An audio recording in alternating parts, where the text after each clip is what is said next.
അരിയും പൊരിയും പഴവും കൂടെ ഇട്ട് ഞെവിടി തിന്നെയാണ്. കൊച്ചു പിള്ളേർ പോലും കളയത്തില്ല. താഴെ നോക്കിയപ്പോൾ ആദ്യം താഴെയുണ്ട്.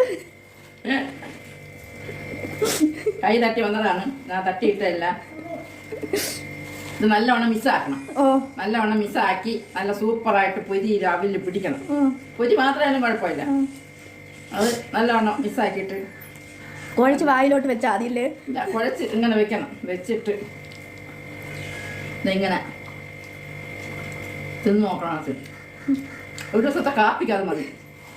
ഒരു ദിവസത്തെ കാപ്പി ടേസ്റ്റാ. കുറേ നേരം നിൽക്കുന്നത്. പൊരിയാണ്, അരിയിലുണ്ടാക്കുന്ന പൊരി അവിലും.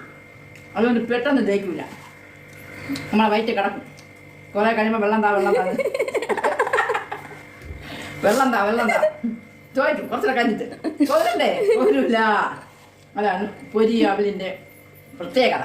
പിന്നൊരു കാര്യം, ഈ അവിലും പൊരിയും കഴിക്കുന്നത് ഏറ്റവും നല്ലതാണ്. പിന്നെ ഇടിച്ചെടുക്കുന്നതും ഇപ്പം മിഷീനിലാണ്ടിരിക്കണം. മുമ്പ് നമ്മൾ ഉരലിട്ട് ഇടിച്ചെടുക്കും അവിൽ. എൻ്റെ അമ്മയൊക്കെ ഉള്ള കാലത്ത്, എൻ്റെ അമ്മമ്മയൊക്കെ ഉള്ള കാലത്ത് അവിൽ ഇടിച്ച് ഞങ്ങൾ എടുത്തിട്ടുണ്ട്. പിന്നെ ഭയങ്കര ടേസ്റ്റാണ് ആ തവിടിൻ്റെ രുചി. ഇപ്പോഴുള്ള തവിടൊക്കെ കളഞ്ഞ് വരുന്നതാണ്. ഈ പൊരി നല്ലവിടെ മിസ്സായിട്ടുണ്ട്. മിസ്സാക്കി വെച്ചിട്ട് ഒരു ഗ്ലാസ് ചായ എടുത്ത് അടുത്ത് വെച്ച് സൂപ്പറായിട്ട് അങ്ങോട്ട് കഴിക്കണം. അതാ സൂപ്പറാ. ഇവിടെ ഒന്ന് ചായ രാവിലെ, വേറെ ഒരു പലഹാരം വേണ്ട. എനിക്ക് ഭയങ്കര ഇഷ്ടമാണ്. കിട്ടിയാൽ ഞാൻ വിടില്ല. അപ്പം ഞാൻ വീട്ടിൽ ഇരിക്കണ എടുത്ത് കുറച്ച് തലക്ക് കൊടുത്ത് കുറച്ച് ഞാൻ എടുത്ത് തിന്നു.